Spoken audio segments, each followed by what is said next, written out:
강연해 주신 선생님은 경희대학교 의학과 의학 박사를 하셨고요. 서울대와 하버드대에서 연구원 및 전임 강사를 역임하셨으며 현재 건양대학교 의과대학에 계시는 문민호 박사님을 모셔보겠습니다.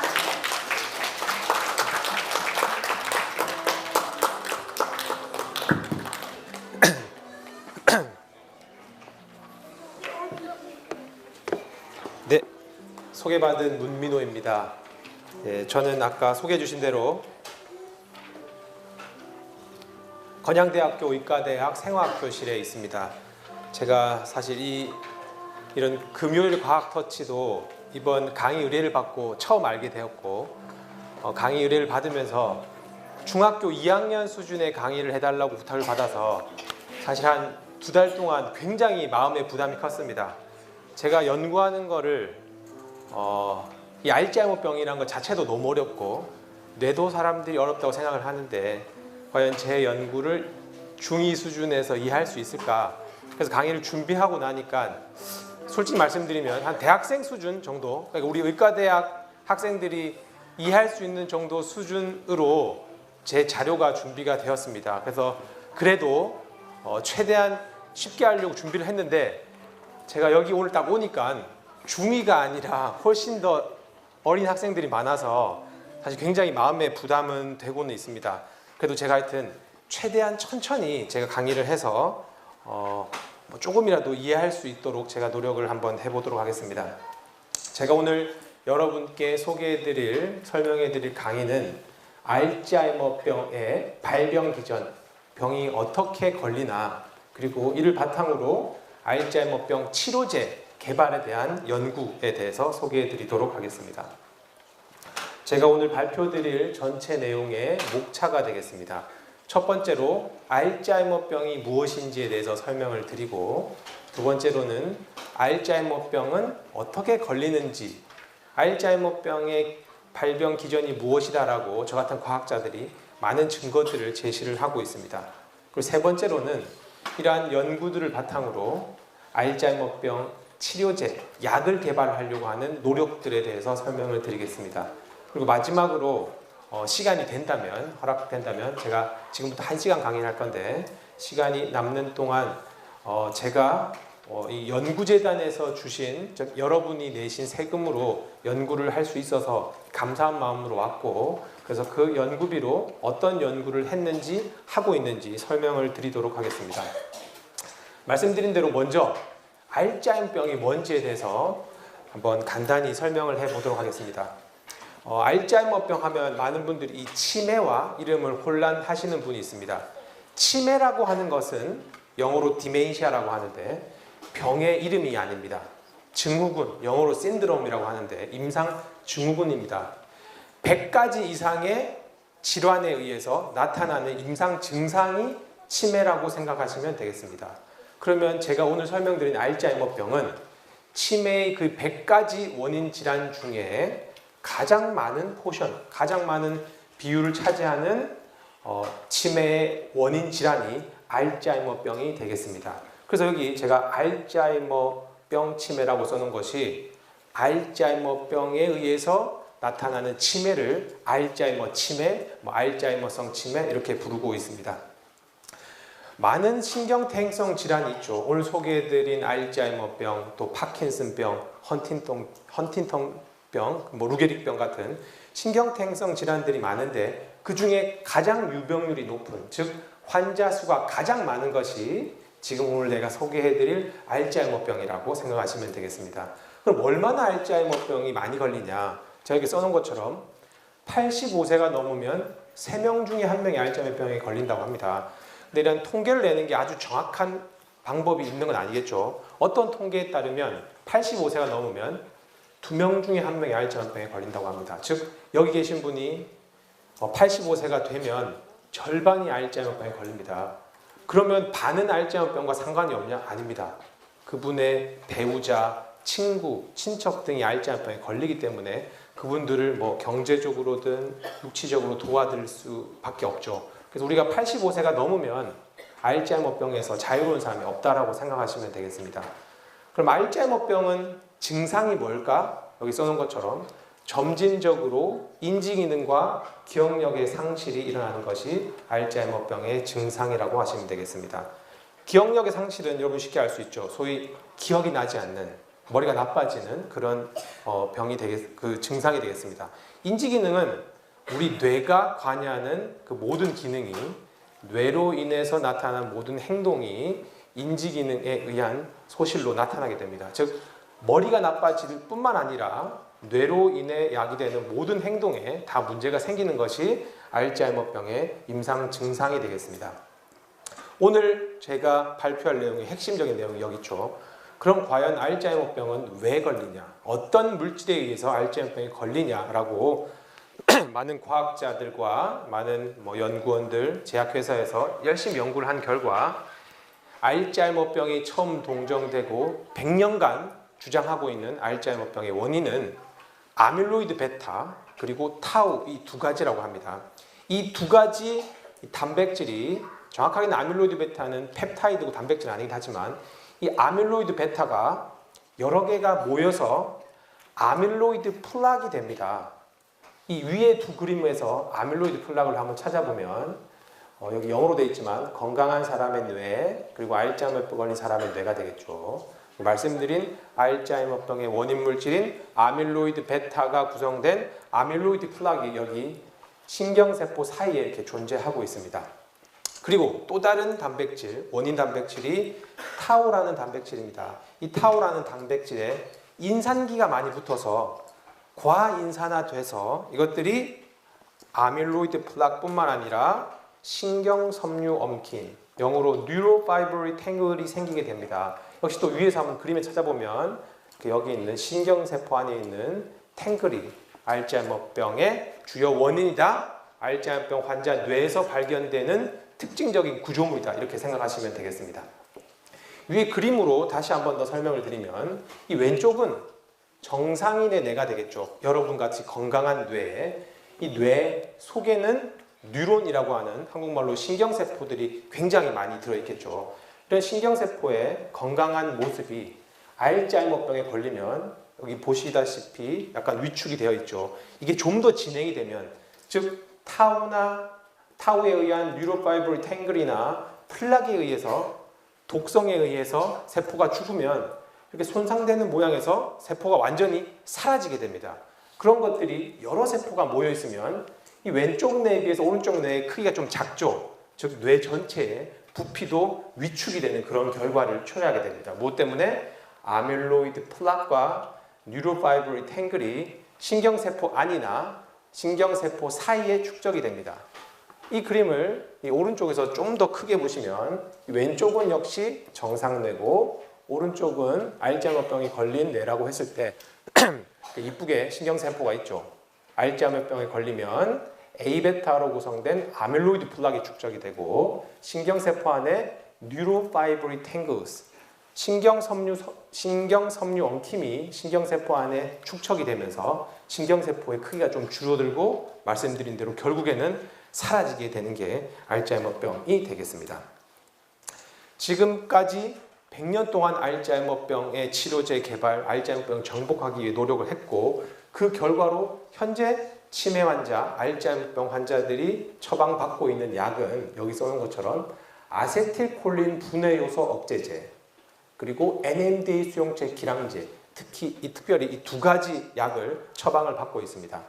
이 각각의 영어 이름은 아세틸콜린 에스트레이즈 이니비터, 즉 아세틸콜린을 분해하는 효소를 불활성화시킨다. 좀 어렵지만 결과적으로는 아세틸콜린이라고 하는 신경 전달 물질의 양을 증가시키게 하는 약물이 되겠습니다.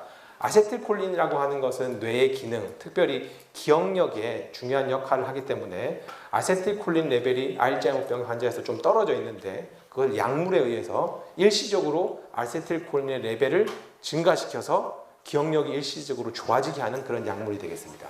또 다른 NMDA 리셉터 수용체라고 하는 현재 처방되고 있는 치매 치료제는 좀 어렵지만 NMDA 수용체라고 하는 것은 아까 말한 이 아세틸콜린 말고 글루타메이트라고 하는 뇌 속에 또 인지 기능이나 기억력에 중요한 역할을 하는 신경 전달 물질이 이 NMDA 리셉터에 결합을 해서 신경세포의 독성을 나타냅니다. 이런 것을 막아줌으로써 또 일시적으로 기억력을 좋아지게 하는 이 두 가지 약의 치료제가 있습니다.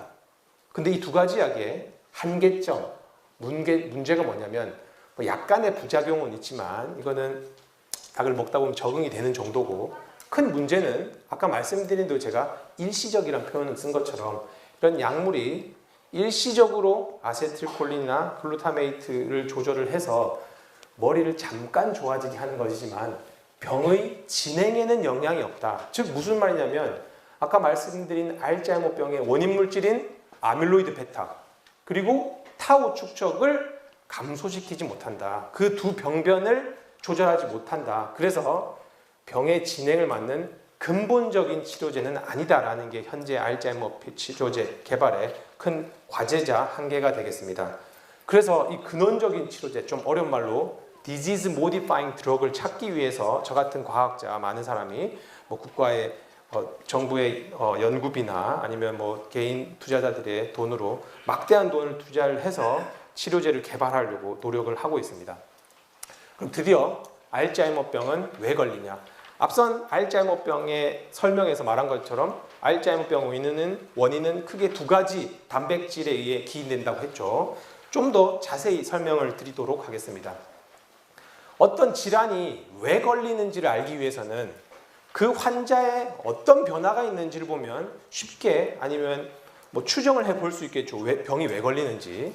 여기 있는 그래프가 조금 여러분한테 복잡할 수도 있겠지만 알츠하이머병 환자 뇌에서 그리고 환자의 어떤 증상이 나타나는지를 보여주는 그림이 되겠습니다.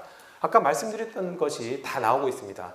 이 빨간색이 여기 써놓은 것처럼 아밀로이드 베타, 그 다음에 이 파란색이 타우의 축적이나 타우에 의한 신경세포의 소실이 되겠고, 이 녹색이 뇌 구조가 위축이 되는 거. 아까 우리 앞선 그림에서 정상인에 비해서 알츠하이머 걸린 뇌가 많이 위축된다는 거 봤죠. 그런 뇌 구조의 위축을 MRI 등으로 우리가 검출을 해낼 수 있습니다.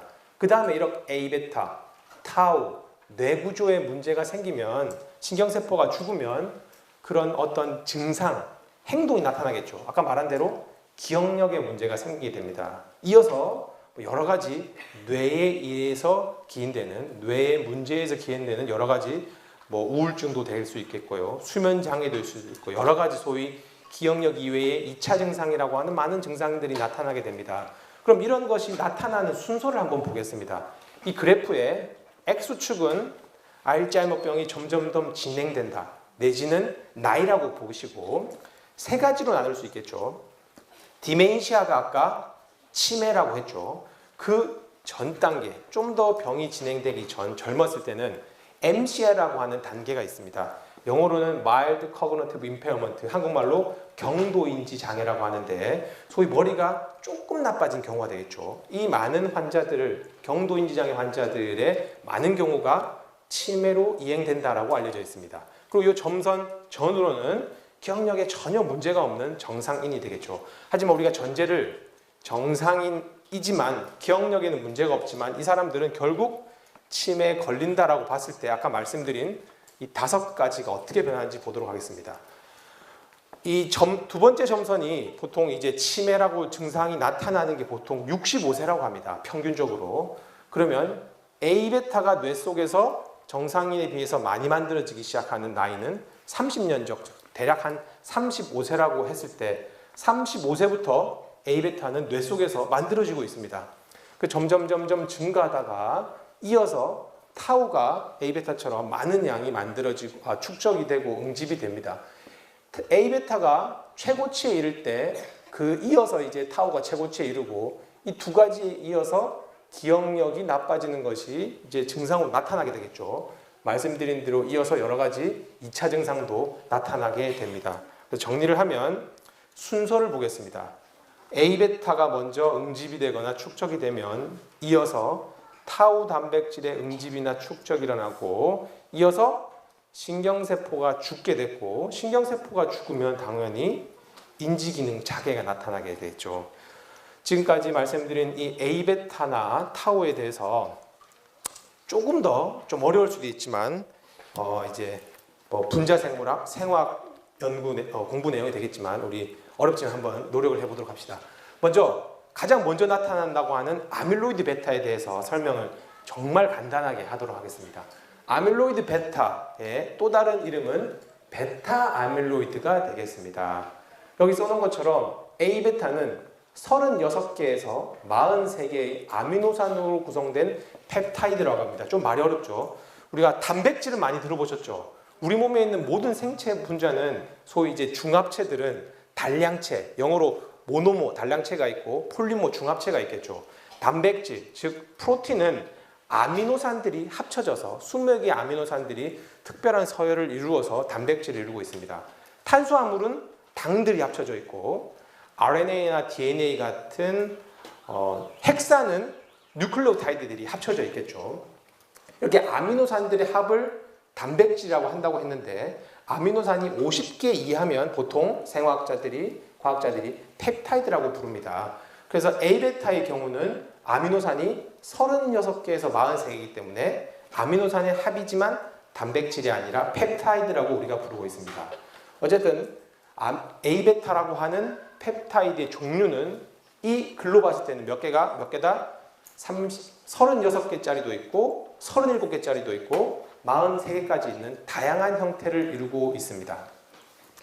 근데 그 A베타의 다양한 폼 중에 가장 많은 형태가 A베타 40폼이라고 하는 겁니다. 이 40은 이름에서 알 수 있는 것처럼 아미노산이 몇 개? 하나, 둘, 셋, 넷, 40개가 있습니다. 그리고 A베타가 한 90%라면 한 9대1 비율로, 이게 9면 1 비율로 개수는 좀 적지만 A베타에 아미노에시드가 2개 더 있는 A베타 42폼이 또 있습니다. 여기 제가 써놓은 것처럼 42폼이 알츠하이머병에 더 결정적인 역할을 합니다. 왜냐하면 이 A베타라고 하는 펩타이드는 서로 응집이 되면 독성을 나타내게 됩니다. 응집이 일어나지 않으면 독성을 잘 나타내지 않는데 응집이 잘 일어나는 폼이 여러 가지 A베타 중에 42가 응집이 잘 일어나고 그래서 독성을 나타낸다. 독성을 나타내면 세포가 죽게 되고 그러면 뇌가 위축이 되고 인지 기능에 문제가 일어나게 되는 거죠. 이 두 번째 글을 보면 아까 우리가 봤던 내용입니다. 알츠하이머병 환자나에 축적되는 아밀로이드 플락. 아밀로이드 플락은 무엇으로 구성되어 있다? A베타로 구성되어 있다. 아밀로이드 플락을 좀 전에 봤지만 혹시 기억 못하시는 분들을 위해서 뇌 속에 신경세포 사이에 이렇게 축적된 구조물, 여기서 이렇게 큰 갈색으로 보이는 구조물의 구성 성분은 뭐다? A베타 단백질들이 여러 개 합쳐진 것이 아밀로이드 플락이다. 그렇게 이해하시면 되겠습니다.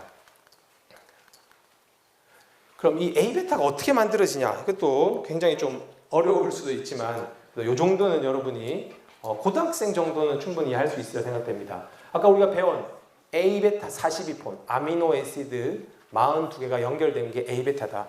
이것 때문에 알츠하이머병이 걸린다고 했죠. 그리고 그 위에는 뭐가 있다? 이런 것들이 여러 개 합쳐지면 뭐다? 아밀로이드 플락이라고 제가 설명을 드렸습니다. 그러면 A베타가 여러 개 합쳐진 아밀로이드 플락이 되기 전 단계에 하나, 둘, 세 개의 단계가 있습니다. 우리 몸에 있는 모든 생체 물질은 전구체에서 어떤 화학 반응에 의해서 이제 최종 생성물이 되는 거죠. A베타도 역시 전구 단백질이 있습니다. 전구 물질이 있습니다. 이름이 APP, 한국말로 아밀로이드 전구체 단백질이라고 합니다. 그래서 영어로 아밀로이드 프리커서 프로틴이라서 줄여서 APP라고 부르는데 이 A베타 42는 아미노에시드가 42개로 구성되어 있고 APP는 한 770개 정도로 이루어져 있습니다. 당연히 훨씬 더 큰 사이즈겠죠. 이 APP라고 하는 A베타의 전구체 물질이 하나, 두 가지 과정을 거쳐서 A베타가 만들어지게 됩니다. 이때 효소는 우리 중학교 때도 배웁니다. 효소가 이 APP를 A베타로 만듭니다. 효소는 우리가 교과서에 나오겠지만 기질을 가지고 생성물을 만드는 게 효소가 되겠죠. 기질을 APP를 이용해서 순차적으로 두 가지 효소가 작용을 해서 제가 빨간색으로 이렇게 표시를 했습니다. 첫 번째 작용하는 효소가 영어지만 베타 시크리테이즈, 두 번째 작용하는 효소가 감마 시크리테이즈인데 이 APP의 이 화살표로 표시된 부분을 싹 자르게 됩니다. 여기 보라색은 세포의 막, 원형질 막입니다. 그래서 막에 꽂혀 있으니까 APP의 큰 한쪽 부분은 세포 바깥으로 나와 있고 안쪽으로 나와 있겠죠. 첫 번째 요소인 베타세크리테이즈가 세포 바깥에 나와 있는 부분을 자르면 당연히 두 가지 물질이 만들어지게 되겠죠. 하나는 세포 바깥에 있으니까 세포 바깥으로 유리될 수 있는 솔루블 APP 베타라는 것, 그리고 막에 꽂혀 있는 또 하나의 구조물 베타 CTF가 1번 효소에 의해서 만들어집니다. 그럼 두 번째 요소인 감마 시크리테이즈에 의해서 이 남아있던 막에 꽂혀있던 이 베타 CTF의 화살표 이 부분을 자르게 되면 드디어 A베타가 만들어지고 이 아랫부분은 뭐 AICD라고 하는데 또 다른 어떤 역할을 한다고 합니다. 정리하면 APP라고 하는 A베타의 전구물질이 베타 감마 시크리테이즈라고 하는 단백질 분해 효소에 의해서 잘려서 독성을 나타내는 A베타가 만들어진다라고 과학자들이 증명을 하였습니다. 그 다음 두 번째 원인 단백질이 타우라고 했죠. 타우에 대해서 이것도 설명하자면 굉장히 길지만 나름 가장 짧게 설명을 한번 드려보도록 하겠습니다. 이게 영어라서 좀 복잡하실 수 있지만 A베타의 경우는 아미노애시드가 대략 40개였죠. 타우는 몇 개가 될까요? 타우는 어디 써놨죠? 441개. 그래서 여기 1번부터 아미노애시드가 하나, 둘, 셋, 넷, 다섯, 여섯, 그래서 441개까지 이렇게 구성이 되어 있습니다. A베타에 비해서 사이즈가 크니까 거기서 일어나는 일이 훨씬 더 다양하고 복잡할 수는 있겠죠. 먼저 큰 특징이 MBD라고 해서 마이크로튜블 바인딩 도메인, 마이크로튜블이라고 하는 구조물에 결합하는 자리가 타우에 있다는 거죠. 이걸 뭐 R1, R2, R3라고 써놨는데 마이크로튜블은 여기 밑에 작은 공들로 된 긴 관인데 이 마이크로튜블에 지금 설명드리는 타우가 결합하고 있다. 그렇게 이해하시면 됩니다. 두 번째, 타우에는 그 주황색 공 P라고 써놓은 아까 처음에도 타우는 인산화가 되어야지만 뉴로파이브리 탱글이 된다고 했죠. 그 타우에는 인산화가 일어납니다. 인산기가 타우 단백질이 결합을 하는데 인산기도 역시 우리 몸에 있는 모든 생체 반응은 다 효소가 메가하죠. 타우 단백질에 인산기를 붙여주는 효소가 굉장히 많은데 어떤 효소가 타우의 몇 번째 아미노애시드에 인산기를 붙여주는지가 다 알려져 있습니다. 그래서 그런 것들을 보여주는 그림이 되겠습니다. 정리를 하면 타우 단백질은 마이크로튜블에 결합되어 있다. 타우 단백질은 인산기가 붙게 된다. 그럼 이 마이크로튜블은 과연 뭘까를 설명을 드리겠습니다. 마이크로튜블과 타우의 관계를 보여주는 그림이 되겠습니다. 이 마이크로튜블, 관처럼 생겼죠. 속이 비어있는 관인데 여기 보면 정말 사람이 걸어가는 것처럼 어떤 다리로 걸어가는 단백질이 보이죠. 이 마이크로튜블을 길로 사용해서 신경세포에 필요한 물질을 베지클 안에 담아서 신경세포 곳곳으로 전달을 해줍니다. 그때 이런 전달하는 수송 시스템의 길 역할을 하는 게 마이크로튜블이 되겠습니다. 그리고 우리 사람은 뼈가 우리 몸을 이런 구조를 유지해주고 저렇게 서서 움직일 수도 있죠. 신경세포의 골격은 마이크로튜블이 되겠습니다. 그래서 마이크로튜블은 어떤 물질 소송의 길 역할도 하고 그리고 세포의 골격을 유지해주는 역할도 합니다. 그럼 다시 타우로 돌아가서 마이크로튜블과 타우는 어떤 관계가 있냐? 마이크로튜블이 타우에 결합하고 있음으로써 마이크로튜블을 안정화시키고 있습니다. 즉 다른 말로 하면 마이크로튜블에 타우가 떨어지면 여기서 보시는 것처럼 분해가 됩니다. 분해가 되면 이런 물질 수송도 안 일어나며 세포의 구조도 유지가 되지 않으니까 당연히 신경세포는 죽게 되겠죠. 그래서 알츠하이머병이 걸리면 원래 이렇게 인산기가 붙어 있는데 알츠하이머에 걸리면 인산기를 너무 많이 붙여주는 거죠. 어려운 말로 과인산화를 시키게 됩니다. 아까 말씀드린 대로 타우에 인산기를 붙여주는 효소들이 많다고 했죠. 그래서 그냥 예시로 몇 가지 GSK3베타나 CDK5 같은 효소를 이렇게 예를 들었는데 어쨌든 타우에 인산기가 너무 많이 붙게 된다. 알츠하이머병에서는. 좀 어려운 말일 수도 있지만 인산기를 붙여주는 효소를 카이네이즈 그리고 인산기를 떨어뜨려주는 것은 포스파테이즈라고 부르죠. 그래서 알츠하이머병에 걸리면 인산기를 너무 많이 붙여주기도 하지만 원래 우리 몸은 인산기를 붙였다 떨어졌다 하는 게 자연적인 현상입니다. 근데 그 인산기를 떨어뜨려주는 효소의 활성이 많이 또 떨어져 있습니다. 뭐 이런 것도 알츠하이머병의 원인이라고 합니다. 정리를 하면 어쨌든 결과적으로는 마이크로튜블이라고 하는 신경세포에 꼭 필요한 물질이 있다. 관이 있더라. 여기에 타우가 결합하고 있는데 그로 인해서 분해가 안 되게 한다. 하지만 알츠하이머병에 걸리면 인상기가 너무 많이 붙거나 붙은 인상기를 떨어뜨려 주는 것이 잘 일어나지 않기 때문에 마이크로튜블로부터 타우가 떨어짐으로써 마이크로튜블이 와해가 되는 그런 결과를 초래하게 됩니다. 그러면 떨어진 타우는 어떤 운명을 겪게 되는지 보여드리도록 하겠습니다. 마이크로튜블이 이렇게 분해되는 이유는 타우 단백질이 과인산화돼서 떨어진다고 했죠. 여기 하이퍼포스폴레이티드 타우 프로틴, 이제 과인산화된 타우가 되겠죠. 마이크로튜블에서 떨어진 이 타우 단백질이 자기들끼리 또 응집을 하게 됩니다. A베타도 그렇고 타우도 그렇고 서로 응집을 하게 되면 두 가지 구조물을 우리가 정의를 했습니다. 첫 번째 구조물은 페어드 헬리칼 필라멘트, 이중나선 섬유라고 하는 것. 이것이 좀 더 뭉쳐지면 큰 구조물이 뉴로파이브리 탱글, 한국말로 신경섬유 엉킴이 되는 겁니다. 우리 신경섬유 엉킴은 아까 처음에 알츠하이머병에서 봤죠. A베타에 의한 아밀로이드 플락, 과인산화된 타우에 의한 뉴로파이브리 탱글. 이런 식으로 알츠하이머병의 원인 물질이자 알츠하이머병 뇌의 특징적인 구조물이 이런 순으로 만들어지게 됩니다. 그래서 알츠하이머병 뇌의 특징적인 구조물인 신경섬유 엉킴, 영어로 뉴로파이브리 탱글은 비정상적으로, 즉 인상기가 너무 많이 붙어있는 타우 단백질로 구성되어 있다. 이렇게 이해하시면 되겠습니다. 지금 우리가 배우는 장이 알츠하이머병의 발병 원인은 무엇인지를 배우고 있죠. 이 지금까지 과학자들이 증명한 여러 실험을 통해서, 저 같은 과학자의 실험을 통해서 알츠하이머병의 원인은 이것이다 라고 말한 것들이 굉장히 많습니다. 그것들을 다 이렇게 6가지 안에 다 포함을 시킬 수 있습니다. 뭐 좀 관심이 있는 분들은 요즘 알츠하이머병 치료제가 많이 실패를 했다. 그 실패한 타깃이 A베타라고 합니다. A베타. 그러면 왜 과학자들은 그렇게 A베타의 임상시험이 실패함으로써도 하지만 계속 그 A베타를 타깃하는지 시간이 되면 좀 간단히 설명드리고, 어쨌든 이 알츠하이머병을 일으키는 모든 기전을 6가지로 나눌 수 있는데, 여기 등장하는 인자들이 알파벳이라서 좀 복잡하실 수 있겠지만 최대한 한번 이해하실 수 있게 노력을 해보겠습니다. 우리가 이미 만났던 단백질들이 있죠. 인자들이 있죠. A는 아밀로이드 베타, 그리고 T는 타우가 되겠습니다. 그리고 이 모든 박스 안에, 기전 안에 공통적으로 되는 있는 인자가 뭘까요?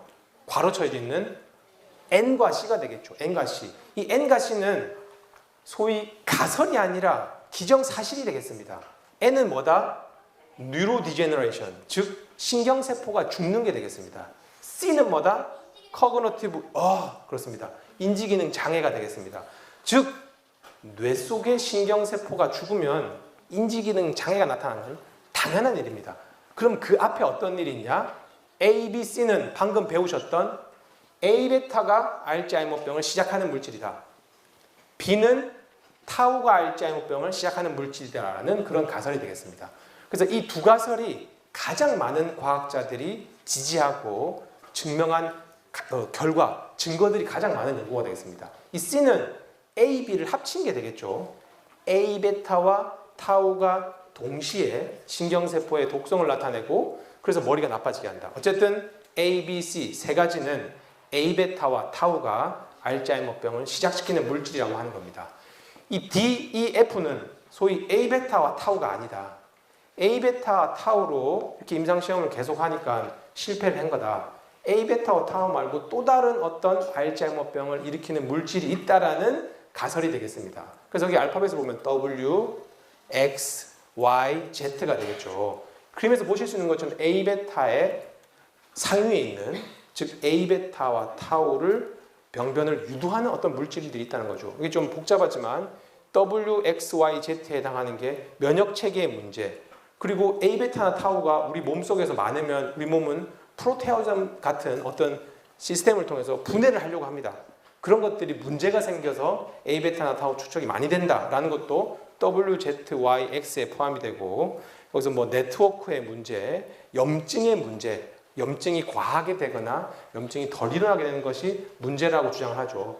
또 이 WXYZ에 포함되는 요즘 또 많이 나오는 것들이 치주염을 일으키는 어떤 세균이다, 바이러스다, 장내 미생물이다. 그리고 또 유명한 것이 특정 유전자의 뮤테이션, 돌연변이가 A베타나 타우의 축적을 일으키는 가지 굉장히 많은 가설들이 있습니다. 그래서 어쨌든 과학자들은 이러한 사실들을 봤을 때 왜 아밀로이드 가설에 집중을 했냐, 아밀로이드 가설이 맞다 틀렸다를 떠나서 제가 많이 맞는 질문이 왜 과학자들은 그렇게 아밀로이드 가설에 A베타에 집착을 하냐, 그게 틀렸을 수도 있습니다. 이 F가 A베타나 타우가 알츠하이머병의 원인이 아니다라는 가설이 되겠죠. A베타는 셀데스나 인지 기능에 영향을 못 미친다라는 가설이 F가 되겠습니다. 하지만 나머지 A, B, C, D, E를 보면 A베타는 모든 가설들에서 세포사멸을 유도하는 데 일정 부분 기여를 합니다. A도 당연히 A베타가 시작하는 물질이고 C도 A베타가 시작하는 물질이고 D 같은 경우도 A베타가 세포사멸을 유도합니다. D의 경우도 A베타가 사멸을 유도합니다. E의 경우도 A베타가 세포사멸을 유도하고 있죠. 그래서 여러 가지 증거들이 아밀로이드 베타가 알츠하이머병의 원인이다라고 주장을 하는데, 그 많은 가설들 중에 제가 생각나는 거 두 가지를 말씀드리면, 아까 처음에서 말씀드린 A베타라고 하는 것은 알츠하이머병 환자 뇌에 항상 존재하는 단백질입니다. 아까 말씀드린 이 W, X, Y, Z는 어떤 알츠하이머 환자에는 존재하지 않고 일부 알츠하이머병 환자에서만 나타나는 증상일 수 있다는 거죠. 다시 정리하면 A베타는 모든 알츠하이머병 환자에서 존재하는 병인이고, 그리고 A베타를 제가 실험을 해도 A베타를 세포에 처리하면 세포가 죽습니다. 즉, 이 관계가 너무나도 확실하다는 거죠. 많은 과학자들이 오랫동안 A베타를, 저희 실험실에서도 A베타를 쥐 내에다가 수술해서 넣으면 세포가 죽습니다. 그 말은 세포가 죽으면 머리가 나빠진다는 거죠. 뭐 그런 이유 때문에 제가 A베타 가설이 맞다 틀렸다 말하는 게 아니라 왜 과학자들은 그렇게 A베타에 집착하는지 분위기를 한번 말씀을 드렸습니다. 말이 좀 길어졌는데, 그럼 이런 연구들을 바탕으로, 알츠하이머병의 기전을 바탕으로 과학자들은, 제약회사들은 어떻게 치료제를 개발하고 있을지 설명을 해드리도록 하겠습니다. 이것도 좀 복잡해 보이고 영어로 막 되어 있지만, 큰 원이 가장 밖에 있는 것은 이제 프리클리니컬 써놓은 게, 이제 저 같은 과학자들이 학교에서나 연구소에서 세포나 쥐한테 실험을 하는 거죠. 동물에다가 실험하는 거죠. 그렇게 동물에 실험하고 있는 것을 프리클리니컬 스터디라고 하고, 그 다음에 페이즈 1, 2, 3가 이제 사람한테 순차적으로 그 약물이 알츠하이머병 환자에서 효과가 있는지를 테스트를 하고 있습니다. 10년 전에 2010년, 즉 지금으로부터 10년 전쯤에 제약회사들과 과학자들은 어떤 물질을 타겟해서 알츠하이머병 치료제를 개발하고 있었냐 보면, 글씨가 너무 작지만 크게 하나, 둘, 셋, 넷, 다섯, 여섯 가지를 알 수 있습니다. 빨간색이 A베타 생성을 감소시키려고 그런 약물들을 개발했습니다. 두 번째는 아까 말씀드린 대로 A베타는 응집이 되어야지만 독성을 나타내기 때문에 그 응집을 막는 물질, 치료 방법을 선택을 했었고요. 그 다음에 A베타의 클리어런스, A베타를 제거시키는 거죠. 여기 이뮤노 테라피라고 썼는데 주로 항체를 이용해서 A베타를 제거를 합니다. 그리고 그 다음은 타우의 응집을 막는 것, 그리고 타우는 아까 그렇게 독성을 나타내면서, 세포의 독성을 나타내면서 떨어진다고 했는데, 떨어지기 위해서는 인산화가 돼야 된다고 했죠. 그래서 인산화를 막는 그런 약물들을 만들었고, 그 다음에는 아세틸콜린 레벨을 증가시키는, 이미 우리 환자들이 먹고 있는 그런 비슷한 계열의 약물을 이렇게 임상시험을 하고 있었습니다.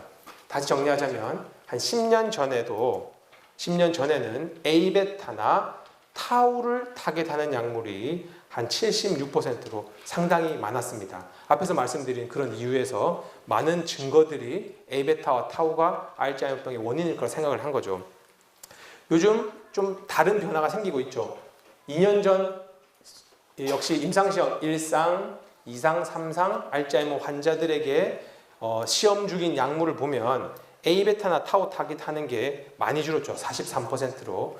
또 다른 기존의 약물들을 많이 개발하고 있습니다. 그래도 아직까지는 과학자들이 작년 임상 3상 중인 약물을 보면 그래도 아직까지 A베타를 54, 타우를 4% 정도로 많이 쓰고 있습니다. 뭐 이런 약물들도 이제 소개를 해주면 좋겠지만 시간 관계상 생략을 하고, 그래서 실제로 개발되는 약물이 A베타나 타우를 타겟하는 약물이 제일 많다고 했죠. 10년 전에도 한 70%, 2, 3년 전에도 작년에도 50%, 60%를 사용했는데, 그럼 구체적으로 알츠하이머병 환자에 어떤 테스트를 하고 있고 어떤 약물을 테스트하고 있는지 설명을 드리겠습니다. A베타를 타겟할 때 이뮤노테라피, 항체를 이용한 치료제가 가장 많은 임상시험을 하고 있고, 소위 제약회사나 과학자들이 그거로 끝장을 보려고, 한번 끝을 보려고 정말 전력을 다하고 있습니다. 그 예 중에 하나입니다. 초기 알츠하이머병 환자에 A베타에 결합하는 항제를 투여했을 때 이 까만색에 보이는 이 플라시보 대조군에 비해서 A베타 항체를 넣은 그룹에서 인지 기능이 좋아지는 그런 결과를 얻었습니다. 이 항체의 기전은 뭘까요? 이게 또 좀 복잡할 수도 있지만 아까 말씀드린 대로 A베타라고 하는 펩타이드는 응집이 되어야지만 독성을 나타냅니다. 이 흰색 동그라미 하나가 아미노 애시드 뭐 한 40개의 A베타 펩타이드라고 했을 때 이 하나하나를 모노모, 뭐 달랭차라고 부르고, 이것들은 자기들끼리 응집을 합니다. 셀프 어그리게이션을 해서 여기 그림에서 보시면 아마 17개, 8개로 서로 합쳐지게 되면 이를 좀 어려운 말이지만 올리고모 이렇게 부르게 됩니다. 이때만 독성을 나타낸다. 우리가 아까 그림에서 봤던 아밀로이드 플락은 전혀 독성을 나타내지 않는다. 그래서 과학자들이 어떤 일을 했냐, 이 올리고모에 선택적으로 결합하는 항체를 앞에서 본 것처럼 환자들에게 투여를 해서 인지기능 검사를 하게 된 거죠. 그러면 이런 항체를 넣으면 왜 인지기능이 좋아질까? 결과적으로는 아밀로이드 베타가 줄어들게 됩니다. 어떻게 A베타 항체가 아밀로이드 베타를 줄어들게 만드냐? 이렇게 파란색이 A베타라고 했을 때 항체가 결합하면 그 항체의 결합에 의해서 A베타가 분해가 되기도 합니다. 두 번째는 중요한 어떤 세포가 나오는데 마이크로글라이알 셀이라고 하는 미세학교 세포가 등장을 하게 됩니다. 이 미세학교 세포라는 것은 뇌 속의 청소부 역할을 하는 거죠. 외부 물질이 있으면 잡아먹는데 A베타 항체가 결합한 아밀로이드 베타를 신호로 이 마이크로글라이알 셀이 먹어서, 즉 A베타를 제거합니다. 이건 좀 어려운 내용이니까 그냥 패스를 하고, 어쨌든 A베타 항체를 가지고 이렇게 과학자들이 가장 많은 연구를 하고 있고, 좀 복잡하지만 어떤 과정을 통해서, 어떤 기전을 통해서 치료 효과가 나타나는지 설명을 들었습니다. 두 번째로 임상시험을 많이 하고 있는 것이 타우를 타깃하는 약물이라고 했죠. 타우는 어떻게 만들어지는지 잠깐 말씀을 드렸는데, 이렇게 신경세포 안에 뉴로파이브리 탱글, 신경섬유 엉킴이 이렇게 쌓이게 되는데, 처음에는 당연히 타우 단백질의 유전자에서부터 타우가 만들어지겠죠. 어려운 말이지만 전사와 번역을 통해서 DNA로부터 타우가 만들어지게 됐죠. 그럼 아까 말씀드린 대로 타우는 마이크로튜브에 붙어 있다가 어떤 인산화 등에 의해서 떨어지게 되죠. 떨어지면 A베타처럼 역시 하나, 둘, 셋, 넷 여러 개의 사이즈가 합쳐지면서 역시 이것도 올리고모란 형태를 구성하게 되고, 이것도 점점 커지면서 세포의 독성을 나타냅니다. 그래서 타우를 타겟하는 약물은 당연히 타우 단백질을 만드는 유전자에서 타우 단백질이 안 만들어지도록, 그리고 마이크로튜브에서 타우가 떨어지지 않도록, 그리고 타우 단백질이 서로 응집을 되지 않도록 그런 전략을 가지고 그런 물질들을 찾아서 치료제를 개발을 하고 있습니다. 지금까지 말했던 그 A베타와 타우에 대한 내용뿐만 아니라, 아니면 그것들 각각을 더 자세하게 쓴 건데 자는 우리 어린이들도 있고 해서 좀 지나가면, 어쨌든 이 A베타의 생성, A베타를 분해, 아까 보신 항체 같은 A베타를 제거, 그리고 A베타가 응집되는 걸 막고, 그 다음에 타우의 응집을 막는 것, 그리고 결국에는 신경세포가 죽기 때문에 머리가 나빠지기 때문에 신경세포가 죽는 걸 직접적으로 막는 그런 것도 하나의 치료 전략이 되겠습니다. 그럼 제가 이런 질문을 많이 받고 있고 저도 이거에 대한 답을 찾기 위해서 굉장히 노력을 하고 있죠. 과연 어떤 알츠하이머병 치료 전략이 가장 효과적일까? 뭐 A베타 임상시험이 다 실패했기 때문에 A베타가 효과 있는 치료작이 아니다라고 말하기는 아직까지는 섣부른 판단인 것 같고요. 앞서 알츠하이머병 기전이 이렇게 A, T, NC라고 했을 때 이 각각을 타겟하는 방법들이 많이 있습니다. 근데 아까 처음에 말씀드린 알츠하이머병 환자에서 나타나는 순서가 있겠죠.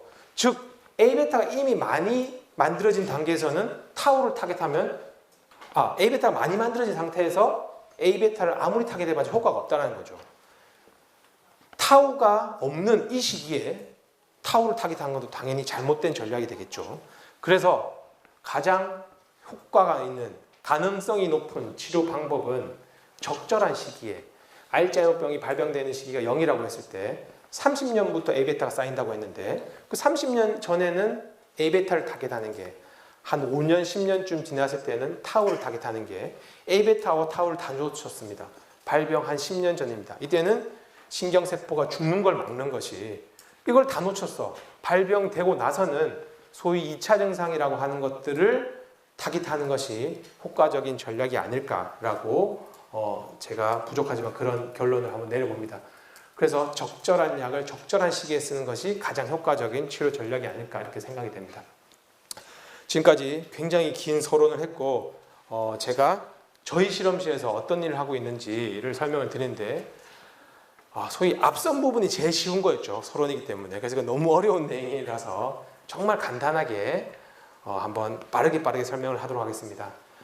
먼저 제가 여기 온 것도 처음 말씀드린 대로 한국연구재단에서 주신 연구비로 저희 실험실 연구를 했고, 그래서 저는 작년까지 했던 3년짜리 신진연구자 지원 사업에서 연구비를 받아서 12편의 논문을 썼고 특허를 내고 기술 이전을 했습니다. 그 내용들이 이렇게 제가 정리를 한번 해봤는데요. 알츠하이머병을 치료하기 위해서 타깃이 있겠죠. 그 타깃을 조절하는 치료 방법이나 물질이 있을 것입니다. 그래서 왼쪽에 써놓은 게 타깃이고 오른쪽에 써놓은 게 치료 물질 방법이 되겠습니다. 핵수용체 넣으려는 것을 타깃을 해서 핵수용체를 활성화시키는 약물을 저희가 연구 중에 있습니다. 그리고 식욕을 촉진시키는 그렐린이라는 호르몬이 있는데 이 호르몬의 수용체를 타깃으로 해서 그렐린 수용체를 활성화시키는 그런 물질을 연구를 하고 있고, 아까 말씀드린 대로 아밀로이드 베타가 응집이 되면 독성이 나타난다고 했는데 이 응집을 막아주는 물질들을 우리가 찾아보고 있습니다. 그리고 A베타나 타우랑 상관없이 인지 기능을 바로 증가시킬 수 있는 소위 약간 초기는 아니고 약간 레이 스테이지의 후기의 알츠하이머 치료 전략이 되겠죠. 인지 기능을 증가시키는 단백질, 그리고 우리가 음식으로 먹는 이 도라지의 인지 기능 향상 효과를 저희가 확인을 하였습니다. 그리고 이게 좀 너무 어려운 내용이지만 뇌는 전선처럼 복잡하게 신경회들이 연결이 돼 있어서 그들이 서로 정보를 주고받는 신경회로라는 것이 있는데 이 신경회로를 선택적으로 활성화시켜서 머리를 한번 좋아지게 해보자. 알츠하이머병의 기억력을 회복시켜보자. 그런 연구를 하고 있습니다. 그래서 첫 번째 핵수용체를 최근에 연구를 해서 에이징 셀이라는 논문에 이렇게 쓸 수 있었습니다. 결론만 말씀드리면 너론이라고 하는 그 물체를 알츠하이머병 동물 모델에서 활성화를 시키고 없애버리고 했을 때 알츠하이머병이 조절이 되더라. 그래서 너론은 중요한 알츠하이머병 타겟이 되더라. 이건 실제 환자 내에서 너론을 발하는 세포와 A베타를 발하는 세포가 위치가 같이 하고 있더라. A베타를 발하는 세포는 너론을 가지고 있더라.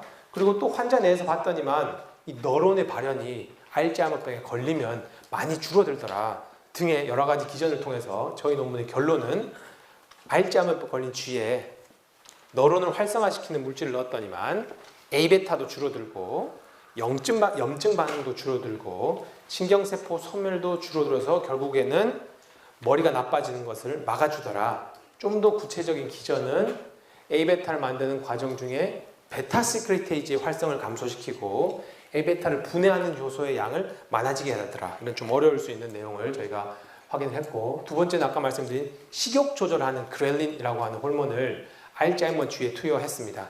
MK0677이라고 하는 물질을 알츠하이머병 뇌에 쥐에 투여했을 때 A베타도 줄어들고 역시 염증도 줄어들고 신경세포가 죽는다라는 것을 확인해서 이 저널에 우리가 논문을 출판을 하였습니다. 세 번째는 바이타민 D 바인딩 프로틴이라고 하는 혈액 내에 있는 어떤 단백질이 있는데 이 단백질이 A베타가 이렇게 올리고모되고 플락이 되는 것을 막아주더라. A베타 한 42짜리, 그 DBP는 뭐 아미노에시드 한 4,500개 되는 큰 사이즈인데 이것이 A베타의 응집을 막아주더라. 이것을 세포에서도 인비트로에서도 그리고 알츠하이머 쥐에 투여했을 때도 아밀로이드 베타의 응집이 줄어든다라는 것을 저희가 확인을 하고 최근에 이 나노메디슨 저널에 논문을 출판을 하였습니다. 그리고 천연물 내지는 한약이 또 알츠하이머병에 치료가가 있다는 문헌들이 많습니다. 그런 것들 모아서 저희가 리뷰 논문, 총설 논문을 썼고요. 이런 총설 논문을 쓰면서 저희가 천연물 내지는 한약에 관심을 가지게 돼서 조구둥이라고 하는 식물이 있습니다. 그 식물 추출물을 A베타에 처리를 했을 때 A베타의 축적이 줄어든다라는 것을 확인해서 최근에 뉴로케미스트 인터내셔널에 논문을 냈고 또 한약 중에 조이승청탕이라는 것이 있습니다. 이것도 아밀로이드 베타의 응집을 감소시킨다라는 사실들을 우리가 이 저널에 우리가 발표를 하였습니다. 그 다음에 이 뉴로글라닌이라고 하는 단백질을 쥐 내에 과발현시켜서 A베타나 타우랑은 상관없이 머리를 좋아지게 하는 그런 시도를 해봤습니다. 그런 단서는 알츠하이머병 걸린 환자 내에서 이 단백질, 뉴로글라닌이라는 단백질의 양이 많이 감소되어 있습니다. 그래서 가설을 이 감소되어 있는 뉴로글라닌을 우리가 인위적으로 증가시키면 머리가 좋아지지 않을까? 이런 가설을 세우고 뉴로글라닌을 바이러스를 통해서 과발현을 시켰습니다. 그랬더니만 행동 실험을 했을 때 쥐를 가지고 머리가 얼마나 좋나 나쁘나를 보는 방법이 있습니다. 그렇게 했을 때 뉴로글라닌을 많이 발현하도록 했더니만 머리가 좋아지더라. 이런 사실을 우리가 Experiment and Molecular Medicine 저널에 이렇게 최근에 출판을 할 수 있었습니다. 그리고 아까 말씀드린 도라지, 우리가 먹는 도라지에 특별히 뿌리에 어떤 성분인 플레티코돈 D라는 것을 쥐한테 이렇게 먹였습니다. 먹였을 때 뇌 속에 시냅스가 많아지고 그래서 머리가 좋아지더라 라는 것도 우리 실험실에서 최근에 밝혀서 논문을 쓸 수 있었습니다. 마지막으로 신경회로를 신경 알츠하이머병의 타깃으로 하는 연구를 우리가 또 하고 있었습니다. 알츠하이머병의 타깃이 아까 말씀드린 A베타, 타우, 염증 뭐 이런 거지 여러 가지가 많이 있는데 그런 것들로 치료제가 안 나오니까 새로운 타깃이 있어야 된다는 주장들이 많이 나오고 있습니다. 그래서 요즘 많이 관심을 받고 있는 게 뇌신경회로라는 거죠.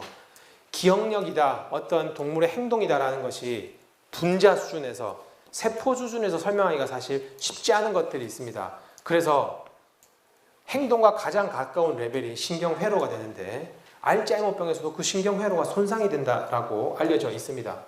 너무 좀 복잡해 보이지만 뇌의 여러 부위를 이렇게 박스로 표시를 했습니다. 뭐 해마는 많이 들어보셨죠?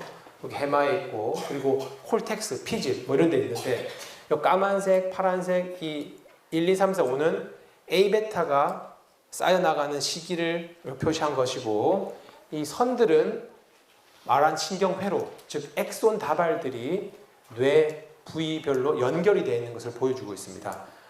이렇게 알츠하이머병 내에서 여러 신경회로가 연결되어 있는 것이 예상은 되고 신경회로가 손상이 될 것은 예상은 되지만 알츠하이머병 뇌에서 이러한 신경회로를 세포 수준에서 직접 볼 수 있는 방법이 사실은 없습니다.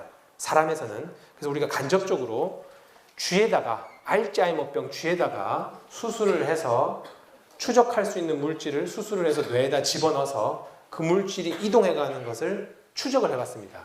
그랬더니만 해마에 추적 물질을 넣었을 때 해마로 엑손을 보내는 뇌 부위에 우리의 추적자 물질들이 이 빨간색으로 보이는 것들이 이동해가는 것을 알 수 있었습니다.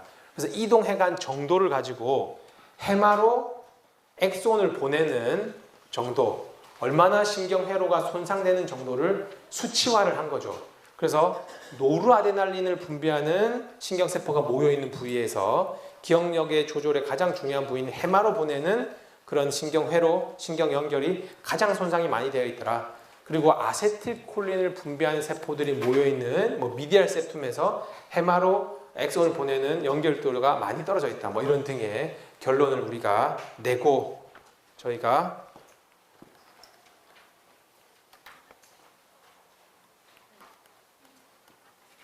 안 나오는데 이 아까 몰리큘러 뉴바이올로지라는 논문을 썼습니다. 그리고 현재 아까 말씀드린 신진 연구자 지원 사업 말고 올해 6월부터 새로 또 연구재단에서 주신 연구비가 있습니다. 그 연구비를 통해서 알츠하이머병 내 시각신경 회로를 추적을 하고 있습니다.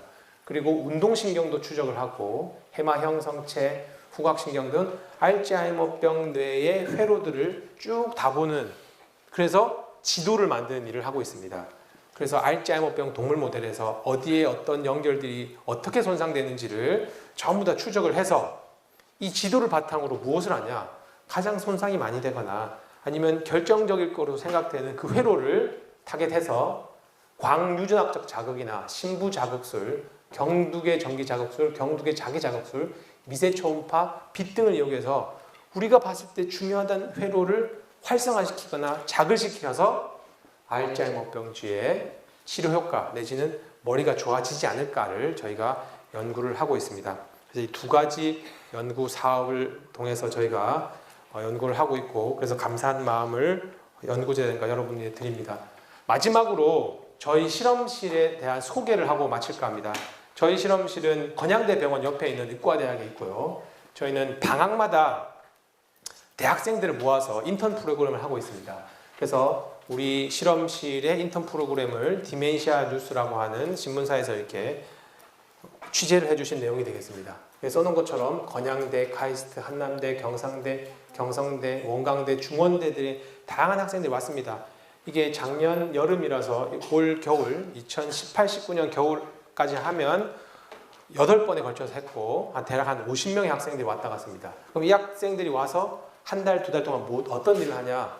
연구재단에 주신 그 연구비를 통해서 알츠하이머병 발병 기전 및 아까 우리가 설명을 드렸던 발병 기전, 치료제 개발 이런 연구에 직접 참여를 합니다.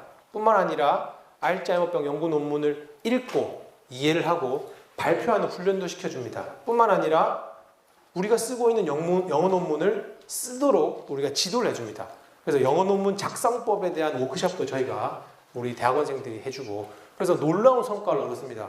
학부생들이, 대학원생도 아닌 대학생들이 총 20편의 논문을 이제 출판이 된 것도 있고 준비 중인 논문 합쳐서 총 20편의 논문을 저희 작업을 했고, 또 이제 한국연구재단 등과 같은 국가에서 주는 연구 과제도 한 3건 정도를 이 학부생들이 쓴 연구 과제로 선정이 돼서 연구를 이렇게 하고 있습니다. 제 연구를 도와주는 연구원 선생님들과 이렇게 학생들의 사진입니다. 예, 하여튼 너무 어려운 내용을 졸면서도 들어주신 어린이들과 어머니들께 감사의 말씀을 드리겠습니다.